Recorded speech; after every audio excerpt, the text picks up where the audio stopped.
बिहार में विधानसभा चुनाव से पहले नीतीश कैबिनेट का आज विस्तार हुआ। इसमें बीजेपी के कोटे से 7 विधायकों ने मंत्री पद की शपथ ली, जिसमें एनडीए को सबसे ज्यादा सीटें देने वाले मिथिलांचल से भी 2 विधायक मंत्री बनाए गए। राज्यपाल आरिफ मोहम्मद खान ने बारी बारी से सभी विधायकों को मंत्री पद की शपथ दिलाई। उनमें संजय सरावगी हैं, जो मिथिलांचल में पार्टी का प्रमुख चेहरा है। सुनील कुमार लगातार 2005 से विधायक हैं। मोतीलाल प्रसाद की वैश्य समाज में अच्छी पकड़ है। जीवेश मिश्रा की छवि फायरब्रांड नेता के रूप में है। कृष्ण कुमार मंटू की बीजेपी संगठन में अच्छी पकड़ है।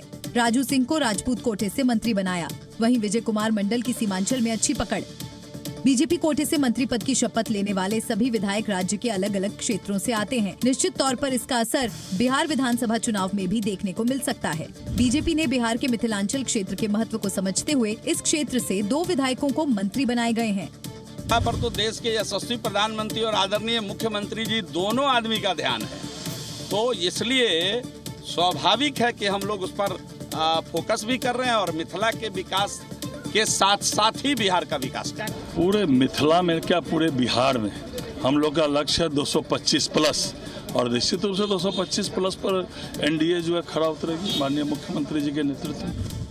बीजेपी का बिहार में मंत्रिमंडल विस्तार एक रणनीति किया, क्योंकि बीजेपी ने हाल के दिनों में इसी फॉर्मूले के आजमाने से लगातार सत्ता में वापसी कर रही है। यही वजह से हाल के दिनों में बीजेपी का स्ट्राइक रेट यानी जीत का प्रतिशत 100% रहा है। ऐसे में बीजेपी इस फॉर्मूले से इस बार बिहार में भी आजमाकर विपक्षी पार्टियों के साथ साथ सीएम नीतीश कुमार को भी बड़ा मैसेज देने की कोशिश की है। बिहार की पॉलिटिक्स में आरक्षण पर तेजस्वी ने नया रण खोल दिया है और बीजेपी को आरक्षण चोर बताते हुए आदमखोर से उनकी तुलना कर डाली है। यानी चुनावी समर में जातिगत गेम पर आरक्षण के डोरे अब डाले जाने लगे हैं। शुरुआत तेजस्वी ने की। बीजेपी को आरक्षण पर आदमखोर बताकर तेजस्वी ने जो दाव चला उसके कई मायने हैं। पहला बयान सुनिए, फिर आगे की कहानी। बीजेपी को तो हम कहते हैं जैसे आदमखोर लोग होता है, आदमखोर का मतलब समझते हैं ना। बीजेपी जो है आरक्षण खोर और आरक्षण चोर।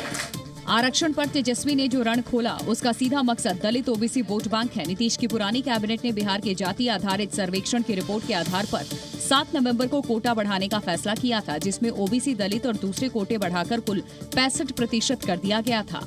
लेकिन अदालत ने बाद में सरकार के फैसले को पलट दिया। अब तेजस्वी इसी को राजनीतिक हथियार बना रहे हैं। 65% हम लोग का आरक्षण खा गया, आज 16% आप लोग को नुकसान हो रहा।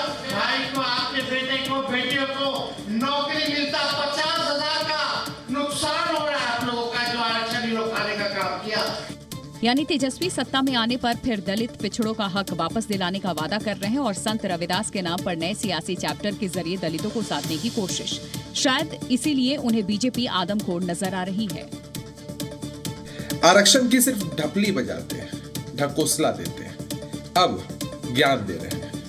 यदि सचमुच आरक्षण पिछड़ों अति पिछड़ों के इतने हितैषी हैं, दलित महादलित समाज के इतने हितैषी हैं, तो अपनी पार्टी में लोगों को स्थान कहां दे पाते हैं। इसलिए तेजस्वी जी अपनी राजनीति करते रहे, जनता इनकी असलियत समझती है।